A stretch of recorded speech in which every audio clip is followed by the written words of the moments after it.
very good afternoon to all of you. Our Good psychological, afternoon. good afternoon.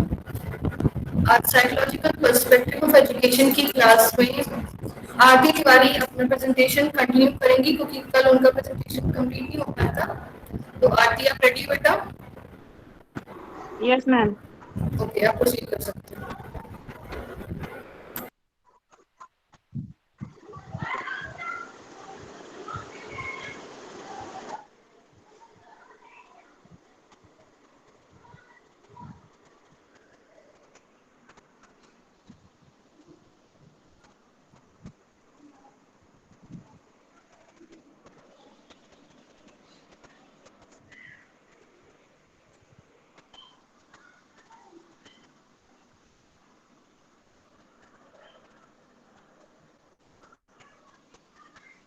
Ma'am slide दिख रही है ना? हाँ आरती, विजिबल है, आप स्टार्ट कर सकते हैं। Good afternoon ma'am, good afternoon class. जैसा कि हम लोग इस टॉपिक पर बात कर रहे थे, बट पूरा टॉपिक पूरा नहीं हुआ था, तो जहाँ तक हम पहुंचे हुए थे उसके आगे आज कंटिन्यू करेंगे। तो हम देखते हैं कि कल हमने क्या क्या पढ़ा था। तो हमने कल पढ़ा हुआ था, ये विषय सूची है जो कल संपर्क में हमारे में नहीं, मतलब मैं इसमें ऐड नहीं कर पाई थी। तो ये विषय प्रवेश हम पढ़ चुके थे।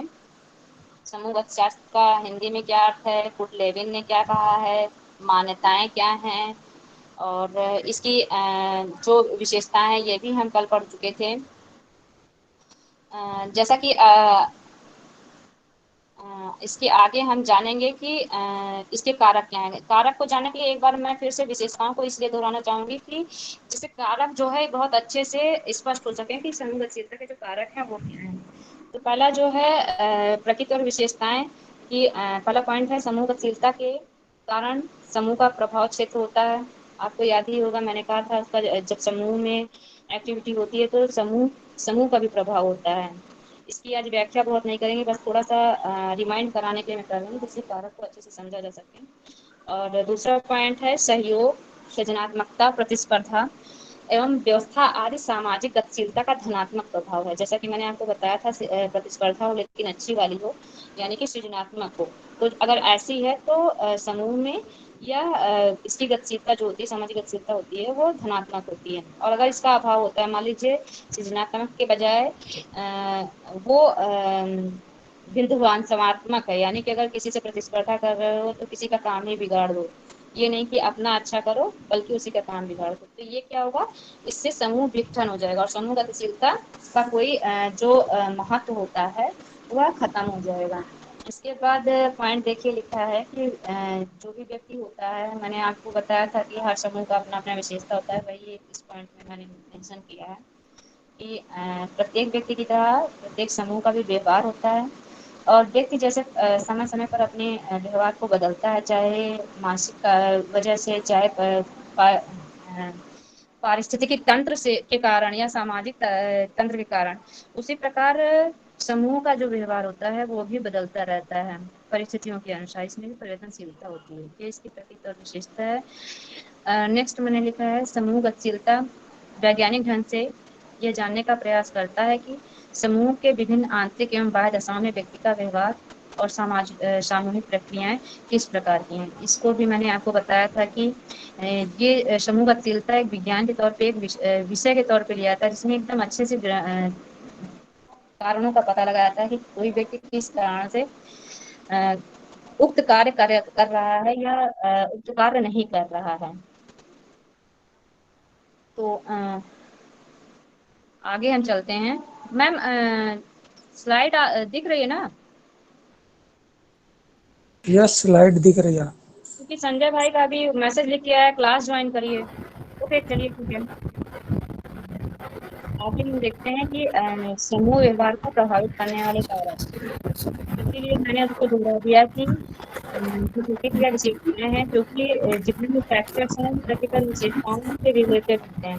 तो समूह का जो व्यवहार है वो किससे प्रभावित होता है, तो मैंने कहा कि समय समय पर परिवर्तनशील होता रहता है। तो किसी भी समूह का व्यवहार किससे प्रभावित होता है, तो आप यहाँ पे देख रहे हैं कि सबसे पहला लिखा हुआ है कि प्रजातांत्रिक प्रक्रिया। प्रजातांत्रिक प्रक्रिया से समूह का व्यवहार प्रभावित होता है। यह पहला पॉइंट है।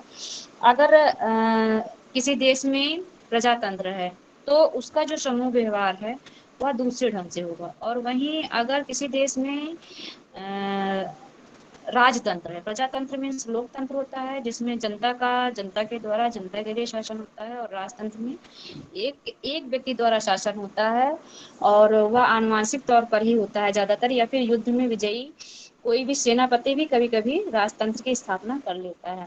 जैसे इल्तुतमिश को थोड़ा सा राज्य दिया गया और उसने फिर गुलाम वंश की पूरी स्थापना ही कर दी, इस प्रकार से वो राजतंत्र होता है। तो इन दोनों में लोगों की जो व्यवहार होंगे, आपसी व्यवहार होंगे, वो भिन्न भिन्न होंगे।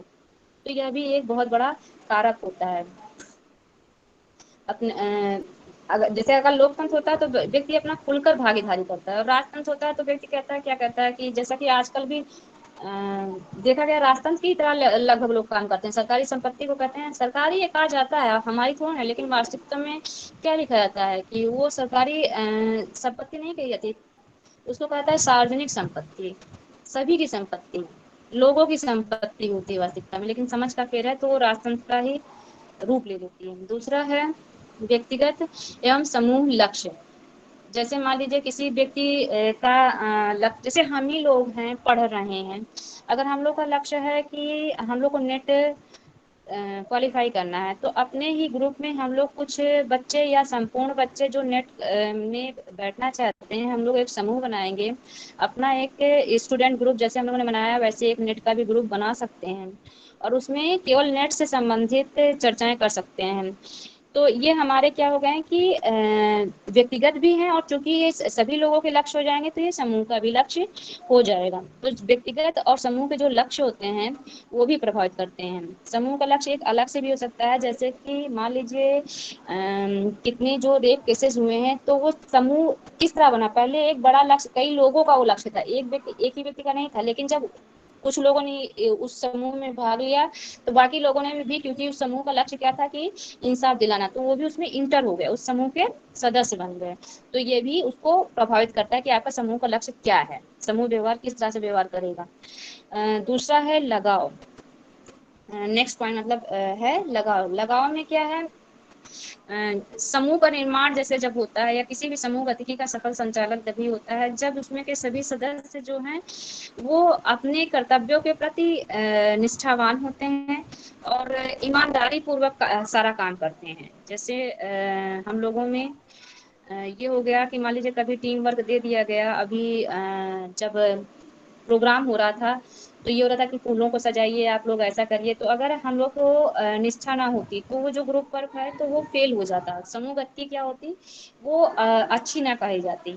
और अगर उसी में हम लोगों ने निष्ठा दिखाई और सभी ने अपना अपना काम किया तो हम लोगों ने अपने उद्देश्यों को पूरा भी किया। तो ये भी एक प्रभावित करता है, समूह व्यवहार को प्रभावित करता है कि आपके अंदर लगाव कैसा है, आप लक्ष्य के प्रति निष्ठावान हैं कि नहीं है। और इस लगाव में ये नहीं है, जैसे कई लोगों के विचार की भिन्नता भी है लेकिन फिर भी इसमें हम लोग मान्यता देते हैं, ठीक है हमारे विचार भिन्न है लेकिन आपके विचार भिन्न है, लेकिन जितना तार्किक रूप से होगा वो सहमत बनाया जाएगा। और इसको इस सहमति को बनाने के लिए, लगाव बढ़ाए रखने के लिए क्या होता है कि ग्रुप के लोग बीच बीच में समय समय में उचित विचार विमर्श भी करते हैं। जैसा कि मैम बार बार कहती हैं कि आप लोग कन्वर्सेशन बीच बीच में करते रहा करिए, आप लोगों के बीच कन्वर्सेशन की बहुत अधिक कमी है, मुझे खुद लगता है कि हम लोग के बीच में बहुत अधिक कमी है। और ये भी समूह व्यवहार को प्रभावित करता है। अगर हम लोग सही ढंग से, उचित इसीलिए शब्द मैंने लगा दिया, सही ढंग से बीच बीच में विचार विमर्श करेंगे तो हम लोगों के बीच कंफ्यूजन नहीं रहेगा और समूह व्यवहार उत्तम होगा, जिससे समूह गतिशीलता के जो रिजल्ट हैं वो प्लस पॉइंट में, धनात्मक दिशा में जाएंगे। नेक्स्ट जो सृजनशील प्रतिस्पर्धा है, इसमें है सृजनशील प्रतिस्पर्धा भी प्रभावित करती है। वही जैसा मैंने कहा कि आपको इसके पहले ही मैंने बताया था कि अगर सृजनशील है तो प्लस पॉइंट में जाएगा, और अगर विध्वंसनात्मक प्रतिस्पर्धा है तो वो समूह व्यवहार जो है वो विघटन हो जाएगा, अच्छे से होगा ही नहीं। तो ये भी एक कारक है, फैक्टर या तत्व तीनों एक ही चीज होते हैं जो इसको प्रभावित करते हैं। जैसे अभी खेल की भावना है, मतलब खेला जा रहा है, तो क्या होता है, कई बच्चे जीतने की भावना से केवल करते हैं, तो किसी को धक्का दे दिया दौड़ में, तो क्या हुआ, ये सृजनात्मक नहीं हुआ। सृजनात्मक क्या हुआ कि मान लीजिए कोई बच्चा जीता, आपने देखा कि किस एंगल से वो दौड़ता है, और उसके पहले, दौड़ने के पहले उसने क्या रूटीन अपना बनाया हुआ था और कितना उसने परिश्रम किया था, तो आप भी वैसा करेंगे तो ये प्रतिस्पर्धा और अच्छी जाएगी। आपके में हो सकता है उससे ज्यादा निखार आ जाए, ना उससे ज्यादा आएगा, तो आप में खुद की जो प्रतिभा है उसका तो निखार आएगा ही। तो जो समूह का व्यवहार है, जो समूह गतिशीलता है, क्योंकि समूह गतिशीलता अपने एक समुदाय को प्रभावित करती है, समुदाय से लेकर फिर धीमे धीमे जैसे जैसे बड़ा होता रहता है समूह, वैसे वैसे वो पूरे देश तक को प्रभावित करती है। तो इसमें सृजनशीलता प्रतिस्पर्धा या फिर विध्वंसात्मक प्रतिस्पर्धा, दोनों कह सकते हैं कि ये प्रभावित करने वाले कारक होते हैं। अब आवश्यकता की पूर्ति, जैसे कोई व्यक्ति किसी समूह में क्यों इंटर करता है, मान लीजिए जैसे कि कोई परीक्षा हो रही है और ये हुआ डेट तय हो गई, लेकिन अकारण केवल सरकार ने कह दिया कि डेट बढ़ा दी, फिर बढ़ा दी, फिर बढ़ा दी, तो क्या होता है कि मान लीजिए कुछ लोगों ने तो समूह बनाया कि हाँ हम इसका विरोध करेंगे, तो बाकी लोगों का भी ये होता है कि हाँ हमारा भी अगर एग्जाम हो जाएगा तो ठीक है, अच्छी बात है, तो वो समूह में इंटर हो जाते हैं। दूसरी बात, जैसे मान लीजिए कहीं लंगर लगा हुआ है, लंगर लगा हुआ है, उसमें जो समूह के लोग वहां पे जो लोग हैं, क्योंकि उन सबका उद्देश्य क्या है कि लंगर में बैठकर खाना खाना, तो वो वहां पे उस समय इंडिविजुअल उतने टाइम पे अल्पकालीन ही सही, लेकिन वो समूह का आ जाएगा, क्योंकि सभी की आवश्यकता क्या है, लंगर में बैठकर प्रसाद को ग्रहण करना। तो प्रसाद को ग्रहण करना, या फिर उनको भूख लगी है तो उनकी ये आवश्यकता है, या कि प्रसाद हमें लेना है या अपनी क्षुधा को शांत करना है। तो ये भी एक प्रभावित करने वाला कारक है। अगर आपको मान लीजिए भूख नहीं लगी है और आप वहां पे हैं, और मान लीजिए कि आवश्यकता आपकी क्या है कि मांसाहारी कोई मान लीजिए व्यक्ति है जो नॉनवेज भी खाता है, उसका मन कह रहा है कि हम नॉनवेज खाएं, या लेके जा रहा है, और अगर उसमें इधर उधर उसने छेड़खानी कर दी, लंगर मान लीजिए वो ऐसा है कि जो प्योर वेजिटेरियन है, तो वो समूह गति जो है वो खंडित हो जाएगी, वह उसमें विकृत रूप आ जाएगा। तो आवश्यकता की पूर्ति कैसी है, उसकी आवश्यकता कैसी है, यह इस पर निर्भर करता है। इस बात पर भी, अगर सभी की आवश्यकता एक जैसी है तो प्रक्रियाएं बहुत अच्छे से चलेंगी, और अगर सभी की आवश्यकता एक जैसी नहीं है तो समूह व्यवहार अच्छे ढंग से नहीं चल पाएगा। आपको एक रियल घटना मैं बताती हूँ, जैसा कि किनाई जो है बहुत ही अनुशासन प्रिय कॉलेज है, और वहाँ पे कोई भी टीचर किसी से नहीं डरता है, लेकिन कुछ स्टूडेंट्स ऐसे थे जो टीचर्स अगर डांट रहे हैं या कुछ कह रहे हैं तो आके भविष्य के लिए कह रहे हैं, लेकिन उन्होंने अपना नेतागिरी की और वहाँ पे इंद्रभान सिंह को बम से उड़ा दिया। तो क्या हुआ, समूह का व्यवहार, समूह के ही थे वो अपने ग्रुप के ही थे, लेकिन वो जो प्रक्रिया थी वो विकटित हो गई, अब उनको जेल जाना पड़ा, तो वो समूह का सदस्य ही विघटन का कारण बना और वो जेल गया, तो प्रक्रिया क्या हुई, खराब हो गई। तो इसलिए, क्योंकि उन्होंने क्या समझा कि मेरी आवश्यकता नहीं, मैं यहाँ पे आता हूँ तो घूमने आता हूँ, ये जरूरी नहीं मैं अनुशासन में रहूँ। तो ये सब आवश्यकता जो होती है उसकी पूर्ति करने का भी कारक इससे दिखता है। आगे हम चलते हैं। लगा, जैसा कि हमने अभी आपको बताया था, ये लगाव लगाव जो है, लगाव के कारण में मैंने आपको बता ही दिया था कि समूह के लक्ष्यों के प्रति निष्ठा होनी चाहिए, विचारों में भिन्नता जो है उसकी मान्यता होनी चाहिए, विचार विमर्श होने चाहिए, प्रभावपूर्ण तकनीक से सूचनाओं का प्रसारण होना चाहिए। ये मैंने अलग से इसलिए लिख दिया क्योंकि ये इसके पॉइंट के कुछ मुख्य मुझे लग रहे थे, तो मैंने इसको अलग से मेंशन कर दिया था। अब आते हैं, इतनी देर हम लोगों ने समूह गतिशीलता के बारे में बात की, समूह गतिशीलता, समूह group dynamics, group dynamics, group dynamics. Then one question हमारे माइंड में अराइज होता है कि ये समूह क्या है।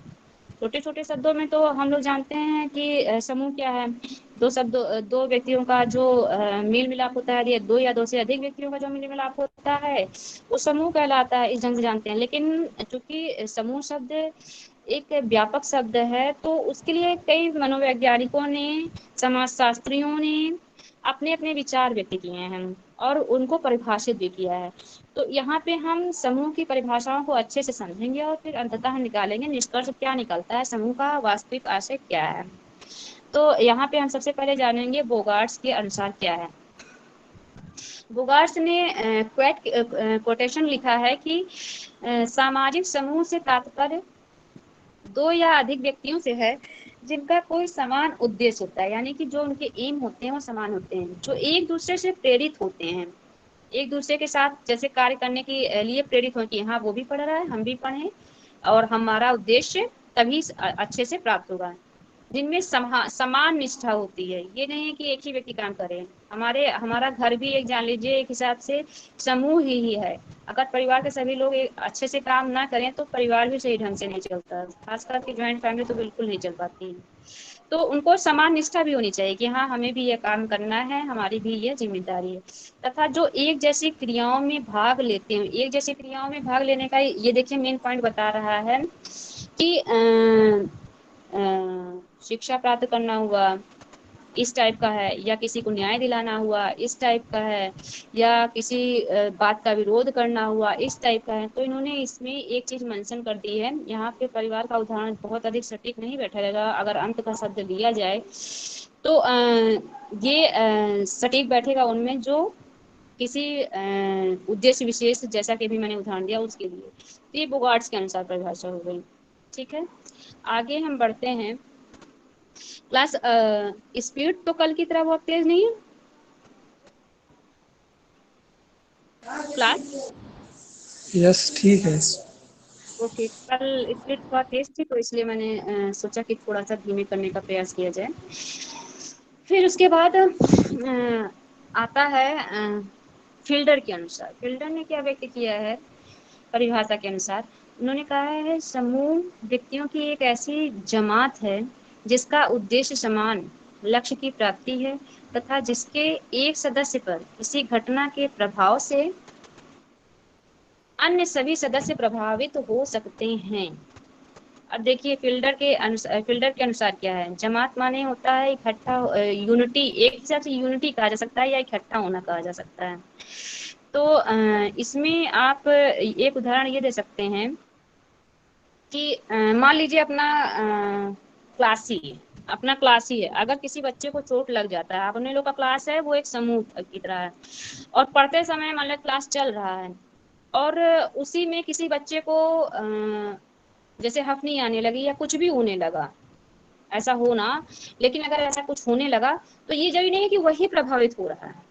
हम सब के सब प्रभावित होंगे, जितने भी हैं सारे स्टूडेंट्स प्रभावित होंगे, क्योंकि हमारे समूह में टीचर्स भी आते हैं, वो भी सब प्रभावित होंगे। यहाँ तक कि जो कर्मचारी हैं वो भी हमारे समूह का एक हिस्सा है, वो भी प्रभावित होंगे। वह ये बात कहना चाह रहे हैं फिल्डर जी की, समूह व्यक्तियों की एक ऐसी जमात है जिसका उद्देश्य समान है, शिक्षा प्राप्त करना, शिक्षा को सुचारू ढंग से चलाना, यह विद्यालय का उद्देश्य है, विद्यार्थियों का उद्देश्य है, शिक्षक का उद्देश्य है, तथा जिसके सदस्य किसी घटना के प्रभाव से अन्य सभी सदस्य प्रभावित हो सकते हैं। जैसे मैंने अभी आपको उदाहरण दिया।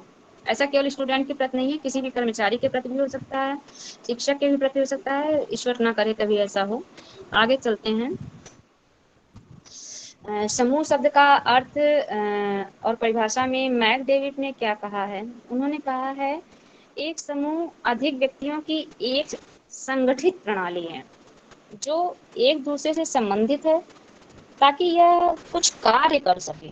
इसमें भूमिका संबंध का एक मानक है और इसमें मानदंडों का एक समूह है जो समूह के कार्य को नियंत्रित करता है। अब ये क्या कहना चाहते हैं कि ये एक प्रणाली मतलब पूरा तंत्र चलता है। प्रणाली में होता है तंत्र, इसकी प्रणाली का एक दूसरा शब्द भी है तंत्र, सिस्टम, इंग्लिश में कहते हैं सिस्टम।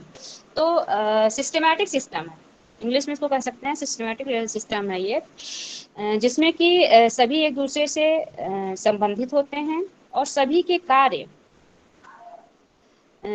मतलब एक उद्देश्य बना होता है कि इसमें परिवार का उदाहरण, जैसे मैक डेविड ने कहा है तो उसमें परिवार का उदाहरण दिया जा सकता है, क्योंकि इसमें क्या है, एक संगठित प्रणाली है कि हाँ फला व्यक्ति को खाना बनाना है सुबह, फिर उसके बाद ड्यूटी जानी है, या फला व्यक्ति को ये करना है, या फला व्यक्ति को जानवर को चारा देना है।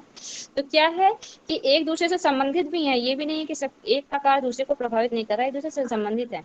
लेकिन ये इसलिए संगठित प्रणाली है जिससे कार्य सही ढंग से कर सकें। अगर सभी लोग खाना बनाएंगे अलग अलग तो इतना अच्छे से काम तो हो नहीं पाएगा। एक व्यक्ति ने अपना काम संभाल लिया कि हम खाना बनाएं तो सबका उद्देश्य पूरा हो गया कि हाँ हम भी अपना ये भी काम कर लेंगे ये भी। तो इसमें एक मानक, जैसा कि हम आपको बता रहे हैं कि खाना बना लिया या फिर चारा डाल दिया है कुछ भी, तो भूमिका के संबंध में मानक तय होगा कि आपको ये करना है, आपको ये करना है, आपको ये करना है।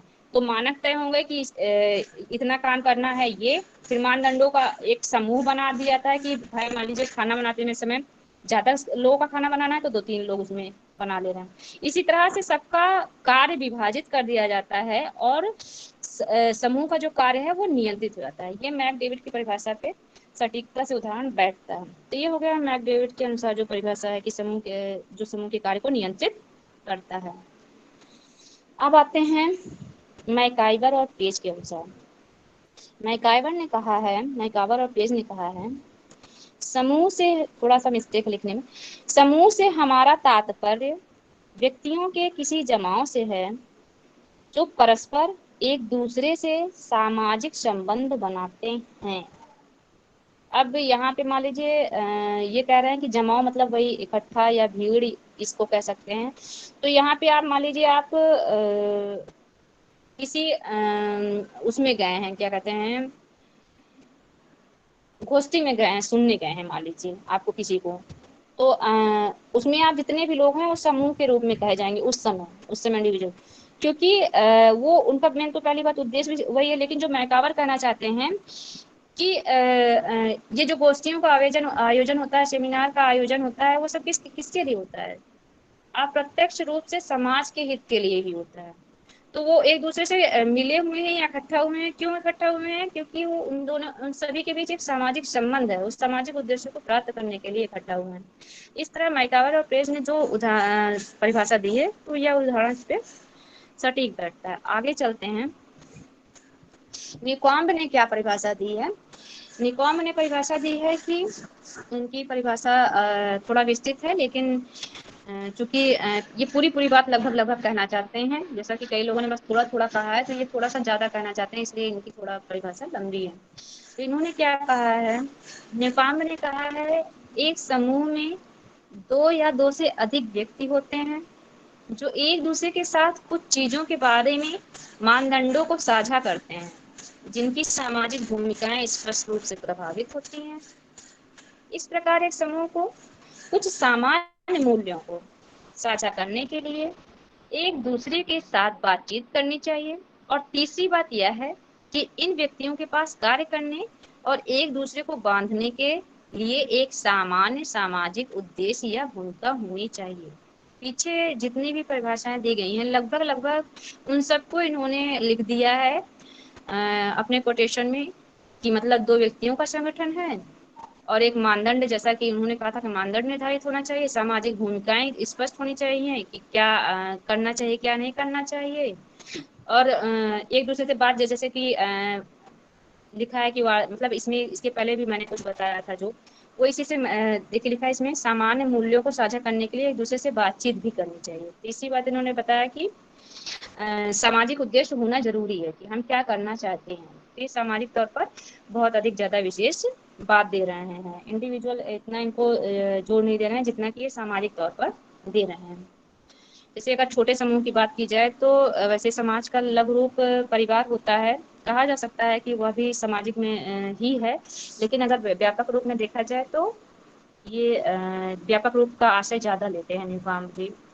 आगे चलते हैं, फूले द्वारा किया गया वर्गीकरण, नहीं सॉरी, ये तो समूह की परिभाषाएं हो गई थी। उसके बाद मैंने आपको बताया था कि परिभाषाओं के बाद मैं आपको बताऊंगी कि समूह के प्रकार कैसे होते हैं। अभी तक तो परिभाषाएं होंगी, लेकिन इसके परिभाषाओं के बाद हमको निष्कर्ष जानना चाहिए कि क्या कहा जा सकता है। पहले निकॉम्ब के लिए हम एक उदाहरण आपको देना चाहेंगे कि निकॉम्ब जी कहना क्या चाहते हैं। कि जैसे कि मान लीजिए कि एक सिनेमा हॉल है या बस है, में एक साथ लोग बैठे हैं, लेकिन उनको समूह में नहीं कहा जा सकता, क्योंकि उनका उद्देश्य जरूरी नहीं है कि एक ही हो। कई सिनेमा हॉल में देखने वाले सिर्फ एंजॉय करने ही आते हैं, अलग मतलब देखते पिक्चर देखते ही नहीं, तो जरूरी नहीं कि वो कहा जाए। जब उनका उद्देश्य एक होगा और सामाजिक बंधन में बांधने की एक भूमिका होगी, तभी उनको इसमें कहा जाएगा। और इसी के अनुसार एक बात और मैं थोड़ा सा बताना चाहूंगी, जो शेरिफ जी ने कही है, बहुत महत्वपूर्ण। शेरिफ ने 1969 में कही थी। उन्होंने कहा था कि एक समूह एक सामाजिक इकाई है जिसमें कई ऐसे व्यक्ति शामिल होते हैं जो कुछ समय, कुछ हद तक एक दूसरे में स्थिर और एक दूसरे से स्थिर स्थिति में होते हैं, जो अपने व्यवहार में कम से कम अपने व्यवहार को विनियमित करने के लिए अपने स्वयं के मूल्य या मानदंडों का प्रयोग करते हैं। तो इसमें ये है कि जो कहा गया है, व्यवहार को विनियमित, किसी समूह में व्यक्ति आप जब देखते हैं कि जब व्यक्ति समूह में रहता है, विनियमित मतलब विशेष ढंग से नियमित करता है। वो जरूरी नहीं है कि जैसा घर में व्यवहार कर रहा है या जैसा अकेले में व्यवहार कर रहा है, चिल्ला रहा है, चिल्लाता है, गाली देता है या फिर गुस्सा करता है या रोता है, कुछ भी, तो वो विनियमित करता है। ये बात इन्होंने शेरिफ जी ने कही है। तो यही समूह के लिए जो परिणाम उत्पन्न करता है, ये इनके बात की जो कि शेरिफ जी ने बताया 1969 में। ये बहुत ही इम्पोर्टेंट मुझे महसूस हुआ, इसलिए मैंने आपको बता दिया। इसी तरह क्रचफील्ड ने भी बताया है और बेल्ची ने भी बताया है कि समूह के सदस्य जो होते हैं उनके जो होते हैं उनके कुछ सीमा तक परस्पर संबंध होते हैं। मतलब जरूरी नहीं कि पूरे पूरे संबंध एक जैसे हों, थोड़ा सा संबंध होते हैं। मतलब एक लिमिटेशन होती है, किसी की ज्यादा होती है, किसी की कम, और उनकी समान रुचियां तथा समान उद्देश्य होते हैं। वो परस्पर व्यवहार में कुछ स्वीकृत नियमों का पालन करते हैं। इस तरह से अधिक स्पष्ट रूप में हम क्या कह सकते हैं कि जो ये जो समूह है वो एक मनोवैज्ञानिक की दृष्टिकोण से देखें तो समूह एक विशिष्ट वैज्ञानिक समूह है जो दो या दो से अधिक परस्पर दो से अधिक व्यक्तियों के बीच मध्य में जो संबंध होता है उसको बनाता है, जिनके उद्देश्य एक जैसे होते हैं। जैसे कि मान लीजिए एक पार्क में पार्क है, जैसे इसमें अब बच्चे अपना अपना खेल खेल रहे हैं, ठीक है, तो ये नहीं कहा जाएगा कि ये एक ही समूह के व्यक्ति हैं। इसी तरह जैसे मान लीजिए गली में, क्योंकि नजदीक ही, जरूरी नहीं कि नजदीक ही हो, थोड़ा संख्या दिख रही है नजदीक तो जान लीजिए वो समूह है, ऐसा नहीं है। इसलिए मैं इस उदाहरण को आपको देना चाह रही हूँ कि मान लीजिए जैसे कोई गली है, इसमें व्यक्ति आने जाने वाले कई लोग होंगे। शहर में तो एकदम नजदीक नजदीक गलियां होती है। इसी तरह रेलगाड़ी में है, मान लीजिए यात्रा व्यक्ति कर रहे हैं, तो अभी कब तक उसको नहीं कहा जाएगा समूह, जब तक के लिए उनका कोई ना कोई ध्येय एक नहीं हुआ। जैसे मान लीजिए जब व्यक्ति बात करने लगता है किसी मुद्दे पर, उस समय उतनी थोड़ी देर के लिए वो समूह हो जाता है। लेकिन अगर जब तक कोई उद्देश्य नहीं होता है या एक दूसरे से जुड़ते नहीं है या बिल्कुल भी उनका संपर्क नहीं होता, तो वह समुदाय नहीं कहा जाएगा। सिर्फ व्यक्तियों की संख्या ही समूह नहीं कहलाती है। तो ये सब चीज मेन पॉइंट है। तो हम निष्कर्ष निकाल सकते हैं इन सभी परिभाषाओं को जो क्रचफील्ड, शेरिफ और जो अन्य हमने न्यूकॉम से लेकर अन्य आपको बताई हैं, उससे सीधे सीधे अर्थ लगाया जा सकता है। स्पष्टता मैं इन शब्दों में कह सकती हूँ, जो समूह है दो या अधिक व्यक्तियों का ऐसा जमाव है जिनकी आवश्यकताएं अथवा हित अथवा उद्देश्य ये सभी लगभग एक जैसे होते हैं और वे सभी अपने लक्ष्यों को प्राप्त करने के लिए एक साथ मिलजुल कर प्रयास करते हैं। और इस समूह में दो या दो से अधिक व्यक्ति के बीच जो संबंध होते हैं वो सामाजिक संबंध पर आधारित होते हैं। इस प्रकार मैंने आपको पूरा समूह क्या है अंततः निष्कर्ष निकाल कर बताया, जो कि कभी भी मैम ने बताया कि कभी भी आप परिभाषा बताइए तो उसके बाद आप क्या निष्कर्ष निकालते हैं, क्या निचोड़ निकालते हैं, आपके अनुसार आपने क्या समझा उसे आप अपनी भाषा में बताइए। तो अंततः मैंने इसको बताया। अब हम आते हैं नेक्स्ट पॉइंट पर, समूह के प्रकार। समूह के प्रकार क्या हैं? समूह के प्रकार को कई मनोवैज्ञानिकों ने अपने अपने हिसाब से अलग अलग तौर पर वर्गीकरण किया है, जो कि मैंने विषय सूची में ही आपको बताया था कि मैं कई लोगों द्वारा वर्गीकृत किए गए प्रकार को बताऊंगी। तो यहाँ पे सबसे पहले हम देख रहे हैं कि लिखा गया है कूले द्वारा किया गया वर्गीकरण। तो कूले महोदय ने समूह को 3 भागों में वर्गीकृत किया था।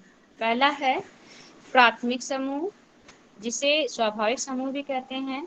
दूसरा है द्वितीय समूह, जिसे कृत्रिम समूह कहते हैं या आर्टिफिशियल ग्रुप कहते हैं। तीसरा है तृतीय या अस्थायी समूहों का आकस्मिक समूह।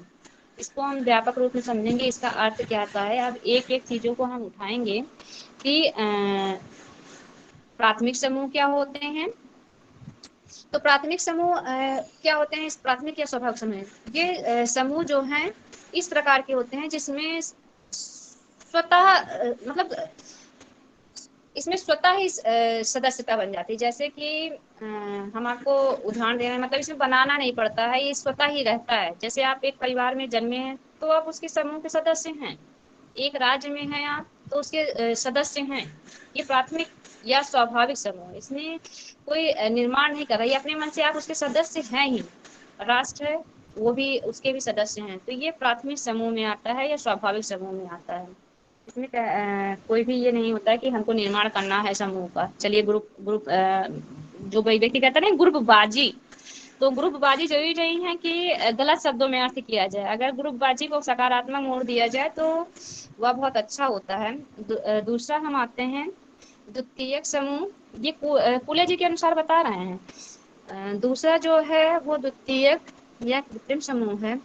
इसमें क्या होता है, इसमें जो समूह की सदस्यता होती है वो ऐच्छिक होती है अथवा व्यक्ति की इच्छा पर निर्भर करती है। ऐच्छिक मीन्स होता ही है कि जो इच्छा पर निर्भर हो, इसीलिए मैंने अथवा शब्द लगा दिया। तो इसमें जैसे आप अपने विद्यालय में आए हैं, आपने यूनिवर्सिटी में यूनिवर्सिटी के सदस्य बने हैं अपने एमएड विभाग के, एमएड के, तो क्या है आपको क्या अपने मन से तो मिला नहीं है, लेकिन आपसे कोई जबरदस्ती भी नहीं किया है, आप अपने इच्छा से यहाँ पर सदस्य बन के आए हैं। इसी तरह जब कोई छोटा बच्चा या बालक विद्यालय में जाता है तो वो अपनी स्वेच्छा से जाता है या फिर उसके गार्जियन अपनी स्वेच्छा से भेजते हैं। राजनीतिक दल है तो आप अपनी स्वेच्छा से जाते हैं। क्लब है या मनोरंजन संबंधित, जैसे मान लीजिए शादी में आपको जाना हुआ, जहाँ पे जिम्मेदारियां नहीं भी, जैसे कि एक ये होता है कि क्या हम अपनी मर्जी से जा रहे हैं शादी में, हमको जाना है वहाँ काम, लेकिन एक व्यक्ति कहता है कि वो आप खुद समझ रहे हैं कि आपकी जिम्मेदारी है तो आप जा रहे हैं, तो इसमें व्यक्ति स्वेच्छा से अपना भाग लेता है इस तरह के उसमें। तो इसमें उदाहरण क्या आ जाएगा, विद्यालय हो जाएंगे, राजनीतिक दल, मनोरंजन की पार्टियां या संगोष्ठी, कुछ भी जो जिसमें आप भाग लेना चाहते हो और भाग लेते हैं। कूले के द्वारा जो तीसरा वर्गीकरण किया गया है उसमें क्या है, इसमें जो समूह के सदस्य होते हैं उनके भी से जो संबंध होता है, सीधे सीधे आपने देखिए लिखा हुआ है अस्थायी समूहों का आकस्मिक समूह, शब्द से ही क्लियर होता है कि अगर देखिए अगर ये क्वेश्चन बनता है और मतलब कि बनता ही बनता है कि पूछा जाता है कूले के तृतीयक जो उन्होंने वर्गीकरण किया है समूह में उसमें क्या आता है, तो अगर आपको ये दूसरा नाम याद है कि अस्थायी समूहों का आकस्मिक समूह, तो आप आसानी से बता सकते हैं कि इसमें जो संबंध बने होते हैं वो एक तो पहली बात अस्थायी प्रकार के होते हैं और इनका जो समय होता है, समय अवधि होती है समूह की, वो बहुत ही कम होती है, थोड़ी देर के लिए मिले और उसके बाद फिर जो है अलग हो जाते हैं। जैसे हम ट्रेन के डिब्बे में देखते हैं कि मान लीजिए बैठे हैं सब लोग सीट पे और कोई बात वार्ता उठती है और उसके मुद्दे पे 5-6 लोग 7 लोग बात करना शुरू करते हैं, गप मारते हैं, और जैसे स्टेशन आता है गप क्या वार्ता कहा जाएगा, गप जरूरी नहीं है, गप कभी कभी होता है, तो उसमें क्या होता है कि थोड़ी देर के लिए बना और जैसे जैसे व्यक्ति का स्टेशन आता रहता है वो वार्ता खत्म हो जाती है और वो जो समूह है वो विकसित हो जाता है। तो इस तरह का जो समूह है वो तृतीयक समूह के अंतर्गत आता है। अब आगे हम चलते हैं समूह का प्रकार समनर के द्वारा। अब समनर ने किस तरह से वर्गीकरण किया है इसको देख लेते हैं। समनर ने समूह को 2 तरह से वर्गीकरण किया है। एक तो है वी ग्रुप, जिसको कि थोड़ा सा मिसप्रिंट हो गया यहाँ पे, 2 नंबर पहले से डाल दिया। वी ग्रुप को ही इन ग्रुप कहते हैं। और दूसरा है अदर ग्रुप, और अदर ग्रुप को ही आउट ग्रुप कहते हैं। तो अब हम जानेंगे कि वी ग्रुप क्या है। जैसा कि हम नाम से ही जान रहे हैं, वी माने हम, तो ये जो होता है ये आंतरिक समूह भी कहा जाता है। हम माने मिलता या आंतरंगता को व्यक्त करता है, शब्दों से आशय आसानी से पकड़ा जा सकता है, तो यह एक आंतरिक समूह भी कहा जाता है। इसमें क्या होता है, जिसके साथ मतलब जो समूह के सदस्य होते हैं उनमें आत्मसातता की भावना होती है। जैसे आप परिवार के सदस्य हैं तो आपके साथ आत्मसात की भावना है। अगर किसी एक को चोट लग जाती है तो आप दिल से बहुत दुखी होते हैं या दिल से पूरा काम करते हैं। ये नहीं कि सिर्फ दिखाने के लिए कर दिया, भाई हमने कर दिया, फॉर्मेलिटी निभा दी, अब वो अपना जाने, ऐसा नहीं होता है। और इसी तरह मान लीजिए विदेश में आप गए, आप कनाडा में, जैसे सर बता रहे थे, आप विदेश में जाएंगे तो मैंने तो सुना ही है केवल, लेकिन ऐसा होता होगा तभी तो ऐसा सब कहते हैं। विदेश में गए हैं और अगर मान लीजिए कई भारतीयों के सदस्य मतलब जैसे कनाडा में सर ने कहा कि कई भारतीय रहते हैं, वहां पे अगर भारतीयों के सदस्य हैं तो वो समूह के रूप में एक काम करने लगते हैं। वो एक दूसरे के साथ एक उद्देश्य बना के रखते हैं कि हाँ आपका भी विकास हो, हाँ हम आपके यहाँ आएंगे, ये काम है वैसा है, तो एक उनकी कम्युनिटी बन जाती है। और अधिकतर देखा गया है कि विदेशों में भी जहाँ पर भारतीय समुदाय घर बनाए जाते हैं वहाँ पे आसपास कई भारतीयों के घर या फ्लैट जो भी होता है वो बने रहते हैं। तो इस तरह के जो समूह का निर्माण होता है वह भी बी ग्रुप के अंतर्गत आता है, क्योंकि उस समय अपने देश में दूर दूर है उतनी अधिक भावना नहीं होती, लेकिन जब वो विदेश में चले जाते हैं, अपने देश की मट्टी को छोड़ करके इतनी दूर जाते हैं, तो उनको लगता है कि अपने देश का अगर कोई व्यक्ति है तो वो मेरे घर का है।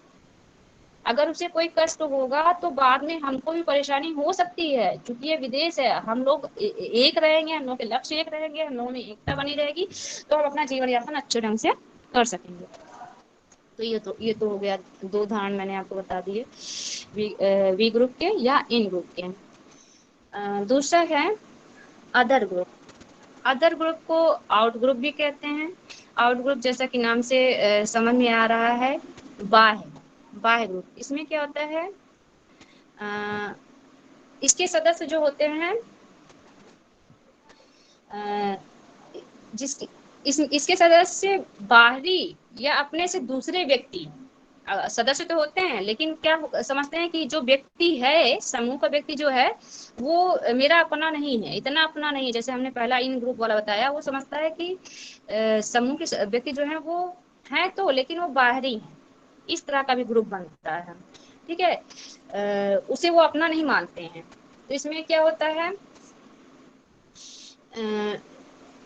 जैसा कि इन्होंने बताया समनर ने, कि एक तो मानता है कि मेरा है, एक मानता है कि काम है, उद्देश्य है, पूरा होगा, ठीक है, लेकिन वह अपना नहीं मानेंगे, बस इसमें अपनत्व की भावना नहीं होती है। और समनर जी ने सीधे सीधे कहा है कि कोई भी व्यक्ति हो, दो ही वर्गों में उन्होंने वर्गीकृत किया है। कहते हैं कोई भी व्यक्ति हो, या तो वो इन ग्रुप में होगा मीन्स बी ग्रुप में होगा, या तो वो अदर ग्रुप में होगा यानी आउट ग्रुप में होगा। इस तरह से इन्होंने पूरी बात कही है। तो जैसे कि अब आपको हम बताते हैं कि अमेरिका में ही देख लीजिए, अमेरिका के निवासी हैं, ठीक है, अमेरिका के निवासी हैं, अमेरिका के भाई निवासी हैं, तो सबको एक जैसी भावना रखनी चाहिए। लेकिन समनर ने जो बताया उसके अनुसार क्या होता है, एक उदाहरण समझ में आता है कि अमेरिका में ही जो श्वेत निवासी होते हैं, वो जो अश्वेत निवासी होते हैं जिनको निग्रो कहा जाता है, उनसे हर कोई तो नहीं रखता है, लेकिन उनसे वो लोग एक दूसरे से मतलब कि इतना लगाव नहीं रखते हैं। और इसी तरह हम आपको बता दें, छोटे क्लासेस में ज़्यादा देखा गया है। और जैसा कि आशुतोष सर ने कहा था कि प्रतापगढ़ में तो अभी भी है कि लड़के लड़के बैठते हैं या बात करते हैं, लड़कियां लड़कियां। तो ये जो अपनी तरह का मतलब कि लड़के लड़के के साथ दोस्ती करेंगे, लड़कियां लड़की के साथ दोस्ती करेंगी, तो यह जो भी ग्रुप बनता है, यह भी इसका एक अदर ग्रुप का एक उदाहरण है कि अगला पक्ष जैसे लड़की लड़की से बात करेगी और क्या कहेगी, ये लड़कों का ऐसा है, मतलब लड़के ऐसे होते हैं, कई लड़कियां ऐसे कहती हैं। तो ये जो तरह का ग्रुप बनता है वो अदर ग्रुप में आता है। और यहीं अगर जो इंटीमेसी होती है तो इन ग्रुप के अंतर्गत आ जाती है। इस तरह से इन्होंने समूहों का वर्गीकरण किया है। जैसा लड़की करती हैं वैसे लड़के भी अपना अलग से ग्रुप बनाते हैं और सोचते हैं कि भाई हमारे में लड़के ही शामिल हों, चाहे जो भी सामाजिक प्रतिबंध हो, जो भी कारण हो, हमारे पुराने विचार हों या सोच ना बढ़ाने की इच्छा हो, मैं कुछ भी हो सकता है। चलिए ठीक है, आगे बढ़ते हैं। समूह के प्रकार ड्रेवर के अनुसार, ड्रेवर ने समूह को किस तरह से वर्गीकृत किया है। ड्रेवर ने समूह को 3 भागों में वर्गीकृत किया है। पहला आता है प्रत्यक्षात्मक स्तर के समूह। दूसरा हमने पॉइंट लिखा है विचारात्मक स्तर के समूह। और थर्ड हमने लिखा है तीसरा पॉइंट विवेकात्मक स्तर के समूह। अब प्रत्यक्षात्मक स्तर के समूह क्या होता है, ये वे समूह होते हैं जिनका निर्माण व्यक्तियों की जो मूल प्रवृत्तियां होती हैं उनके आधार पर होता है। मूल प्रवृत्तियां, मतलब कि बेसिक, ये सबसे निम्न कोटि के समूह होते हैं। इनके अनुसार, ड्रेवर के अनुसार कह रहे हैं कि इस प्रकार का जो समूह होता है वो निम्न कोटि का होता है। मतलब कि ये जरूरी नहीं है कि इसका उद्देश्य या वो निम्न होता है। निम्न मतलब कि इसको अल्पकालिक भी आप कर सकते हो, या फिर निम्न शब्द का प्रयोग जान लीजिए यहाँ पे इसलिए भी किया गया है, कहीं कहीं इसका जो ग्रुप बनता है वो पॉजिटिव रिजल्ट नहीं देता है, पूर्णतः पॉजिटिव रिजल्ट नहीं देता है। जैसे इसका उदाहरण हम अच्छे से समझेंगे इस तरह कि मान लीजिए जैसे कोई दुर्घटना हो गई, ठीक है। अब एक तो दुर्घटना हुई, कोई भी व्यक्ति घायल है, तो इतने ज्यादा समाज में लोग रहते हैं, आ जाएंगे सबके सब इकट्ठा हो जाएंगे, तो दूर का व्यक्ति क्या करेगा, भैया वहां जो इकट्ठा लोग हैं क्या क्या हो रहा है, क्या हो रहा है भैया वहाँ ग्रुप में क्या हो रहा है, क्या चल रहा है। लेकिन होता क्या है, वहां पे शायद ही कोई जाए और किसी को संभाले। खासकर अगर गोली लग जाती है किसी को, तो किसी की हिम्मत नहीं होती जल्दी कि वह उस व्यक्ति को जाए अस्पताल ले जाए। वह ये सोचता है कि गोली किसी और ने मारी और आरोप मेरे ऊपर आ जाएगा। जैसा कि अगर नैतिक दायित्व देखा जाए तो अगर जान बच जाएगी, बाद में आप देखा जाएगा क्या केस होता है क्या नहीं होता है, तो वो इसको नहीं सोचता है। तो इस तरह की जो भीड़ जो समूह बनते हैं, क्योंकि उनका उद्देश्य सिर्फ देखना है, भीड़ लगाना है, तो इसीलिए इन्होंने कहा है कि जो सीधे सीधे देखते हैं, प्रत्यक्ष माने सीधे सीधे देखते हैं, इस तरह के समूह को इन्होंने कहा है प्रत्यक्षात्मक स्तर में, और इसीलिए इन्होंने इसको कहा है कि ये निम्न श्रेणी का है। अब दूसरा इन्होंने बताया है विचारात्मक स्तर के समूह। ये केवल ऐसी दुर्घटना में नहीं, किसी भी चीज में, किसी भी चीज में है। लड़की मार खा रही है परिवार में, या देखते हैं आप बहू, मतलब एक घर में लड़ाई होती है तो आसपास के लोग इकट्ठा नहीं हो जाते हैं, देख के उसके बाद चले जाते हैं। तो ये निम्न कोटि का और प्रत्यक्षात्मक स्तर का अथवा प्रत्यक्षात्मक स्तर का समूह। दूसरा जो विचारात्मक स्तर है, इस पे आते हैं हम। ये वो ग्रुप हैं जिनका निर्माण व्यक्तियों के विचारों पर आधारित होता है। अब इसमें क्या होता है, जब समूह बनता है इसमें, तो जो सदस्य हैं उनके विचारों में समानता होती है। एक स्थायित्व का भाव होता है कि मतलब हाँ, हमें ये करना है, या किसी भी टॉपिक पर, मतलब किसी भी चीज में समानता होती है, और स्थायित्व भाव की प्रकृति होती है इन दोनों में। जैसा कि इसमें उदाहरण हम रख सकते हैं, क्लब है, गोष्ठी है, और आप इसमें उदाहरण रख सकते हैं कि अ, मतलब कोई भी ऐसी चीजें जिसमें उद्देश्य अच्छा हो। इस विद्यालय भी अपना उचित कोटि का कहा जा सकता है। तो ये जो विचारात्मक स्तर के समूह होते हैं वो उच्च कोटि के होते हैं। और फिर थर्ड इन्होंने बताया है विवेकात्मक स्तर के समूह। विवेकात्मक स्तर के समूह क्या होता है, ये तो पहले विचारात्मक था कि विचार में समानता होती है, लेकिन जो थर्ड है वो विवेकात्मक स्तर के होते हैं। विचारात्मक एक रियलिटी को लेता है, रियलिटी को लेता चलता है, लेकिन जो विवेकात्मक है उसमें क्या रियलिटी नहीं रहती, आदर्श रहता है, उसका एक आदर्श स्वरूप होता है। तो मतलब ये उससे भी ज्यादा ऊपर उठ के होता है। इसमें जो समूह का निर्माण होता है वो आदर्शों पर और व्यापक उद्देश्यों को आधार लेकर करता है। मतलब छोटे मोटे उद्देश्य नहीं होते हैं, उसके बड़े उद्देश्य होते हैं। जैसे कि मान लीजिए कि हम लोग कोई ग्रुप बना कि हमें पॉलीथीन नहीं फैलाना है, या पॉलीथीन को के प्रति जागरूक बनाना है, तो जो हमारा समूह बनेगा वह विवेकात्मक स्तर पर होगा। तो ये हम लोगों का उससे भी उच्च कोटि का होगा। तो इस तरह के समूह जो बनते हैं वो विवेकात्मक स्तर के समूह कहलाते हैं। और इसी तरह जो कोई कोई जो हम लोग इकट्ठा हुए मान लीजिए इस कार्य के लिए, तो हम इसको समुदाय का रूप भी दे सकते हैं। अगर मान लीजिए देखिए, आप कभी कभी देखते होंगे किसी किसी कॉलोनी के सारे लोग अच्छे के अच्छे होते हैं, वैसा ही काम करते हैं। तो इस तरह के जो लोग होते काम होता है, तो ये सब विवेकात्मक स्तर के होते हैं, क्योंकि वो उनका जो उद्देश्य होता है वह केवल सीमित नहीं रहता, वो व्यापक रूप में सोचते हैं और आदर्श भावना को रखते हुए सोचते हैं। इसमें इन्होंने ड्रेवर ने इसको वर्गीकरण किया है। आगे चलते हैं। इस तरह से देख रहे हैं आप, छोटे से समूह समूह पद का जो है आरती, यस मैम। बेटा आप टाइम को ध्यान में रखते हुए प्रेजेंटेशन करो। अब टाइम आप देख लो कैसे कितना हो रहा है, उस हिसाब से देख लो इसको। ओके मैम, ठीक है, ठीक है मैम। अगर ज्यादा है तो आप नेक्स्ट पे कंटिन्यू कर सकते हो, और नहीं बस कुछ आप पूरा कंप्लीट करके जो भी क्वेरीज हैं लोगों की उनको ओके मिल मैम। सकते हैं, ठीक है। ओके क्लास तो अभी चूंकि इसमें काफ़ी कुछ बाकी हुआ है और टाइम इतना नहीं है कि हम पूरा अपना ये प्रेजेंटेशन ख़त्म कर सकें, तो नेक्स्ट डे भी मुझे इसे कंटिन्यू करना होगा। तो अगर किसी को जितना मैंने आज आपको पढ़ाया है उसमें कोई भी क्वेरी हो तो आप मुझसे पूछ सकते हैं, और अगर आपको अभी नहीं पूछना है तो आप उसको लिख लीजिए और एक साथ ही पूछ सकते हैं। ये कोई इशू नहीं बनता है कि आप आज पूछिए या बाद में पूछिए। मैं आपकी क्वेरी को पूरा हल करने की कोशिश करूँगी और अंत में फीडबैक भी लूँगी। किसी स्टूडेंट को कोई भी क्वेरी हो तो वो आपसे पूछ सकता है, अपनी क्वेरी को शामिल कर सकता है।